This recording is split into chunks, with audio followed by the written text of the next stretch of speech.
네, 시청자 여러분 안녕하십니까? 성공투자 오후 증시 정윤성입니다. 자, 간밤에 미국의 8월 CPI 발표에 5%나 급락한 나스닥, 뉴욕 증시의 급락을 보고 오늘장 걱정 많이 하셨을 텐데요. 자, 다행히 미국 시장보다는 선방하고 저점에서 낙폭을 줄이면서 2,400선을 지켜내고 있는 시장입니다. 생각보다는 잘 버텨내주고 있는데 이후 또 얼마나 변동성을 감내해야 될지 시장에 대해서 면밀히 긴급 진단해 보도록 하겠습니다. 오늘은 특별히 SK증권 최석원 전무 전화 연결을 통해서 시장에 대해서 더 짚어보도록 하죠. 안녕하세요. 예, 안녕하세요. 네. 네.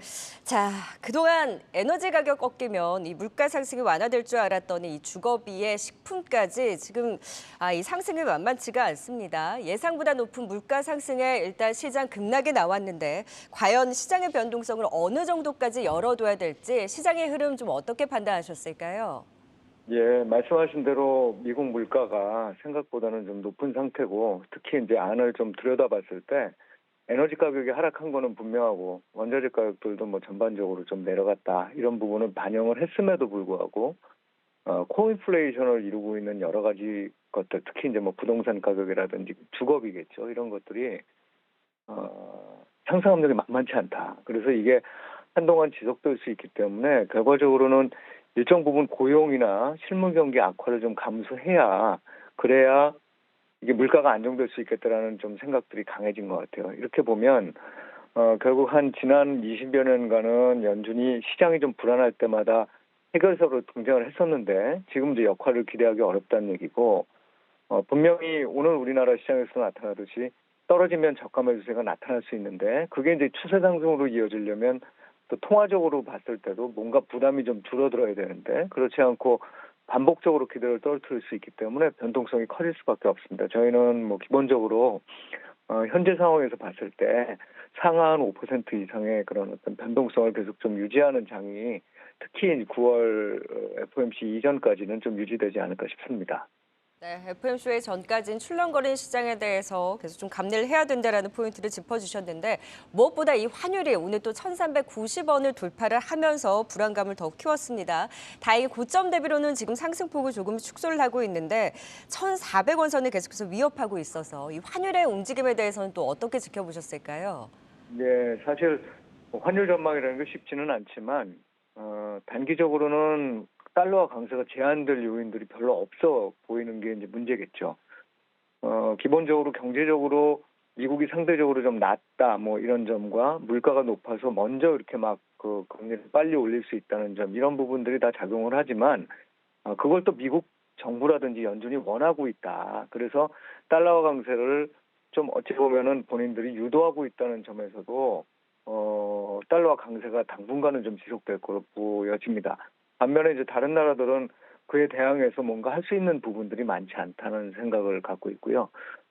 또 경제적인 측면으로만 보더라도 미국은 뭐 그렇다 치고 글로벌 수요를 이끌 수 있는 유럽이라든지 중국도 각각의 이제 고유 문제들이 지금 계속 남아 있다는 거죠. 그러다 보면 결국은 이 사태, 그러니까 달러화가 약해지고 그것 때문에 원달러 환율도 다시 좀 이제 떨어지는 이러한 현상이 나타나려면 미국 물가 상승 압력이 낮아져야 된다. 그래서 그걸 보고 긴축 속도가 완화될 때까지는 기다려야 되기 때문에 저희는 그런 시점이 내년도 상반기라고 보면, 외환 시장이 좀 빠르다고 봐도 현재로서 한 연말까지는 달러 강세는 이어질 거고, 그렇게 보면 비록 지금도 많이 이미 원화도 절하된 상황이긴 하지만 뭐 엔화라든지 유로에 비해서 상대적으로 좀 이 장기적인 차원에서 덜 절하됐거든요. 그렇게 보면 1,400원은 당연히 갈 수밖에 없다, 이런 생각을 갖고 있습니다.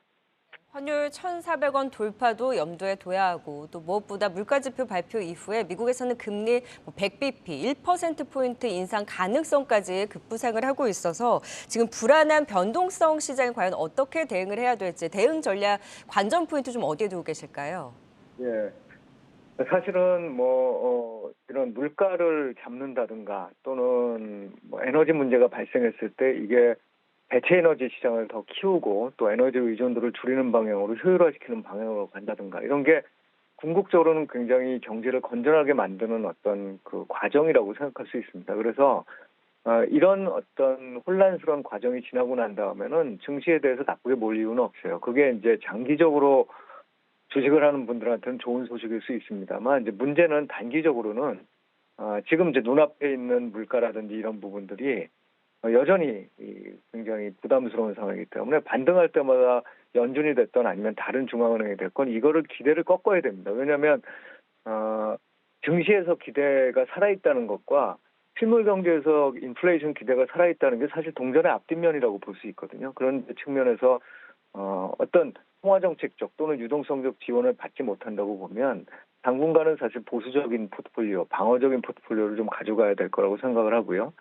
주식 비중을 줄여서 만든 현금으로 투자 기회를 잡을 수 있는데 성급할 이유는 지금 없다는 얘기죠. 그래서 저희는 연말 연초경에 금리 인상 효과가 이제 나타나면서 미국이 침체 우려가 정말 극대화되고 물가가 안정되기 시작할 무렵이 오히려 이제 주가가 좀 바닥권을 다시 형성하면서 좀 견딜 수 있는 투자 기회가 되지 않을까 생각을 갖고 있습니다.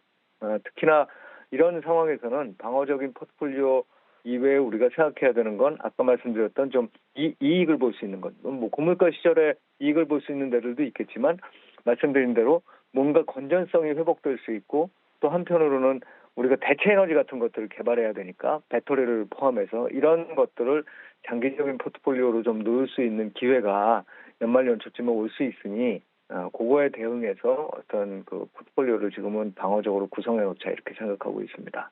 네, 연말까지는 변동성 장세, 좀 보수적인 방어적인 전략으로 비중 조절, 비중 축소에 대한 좀 시장에 버틸 수 있는 전략으로 대응을 해보자라는 의견까지 주셨습니다. 네, 긴급진단 SK증권 최석원 전무였습니다. 오늘 연결 고맙습니다.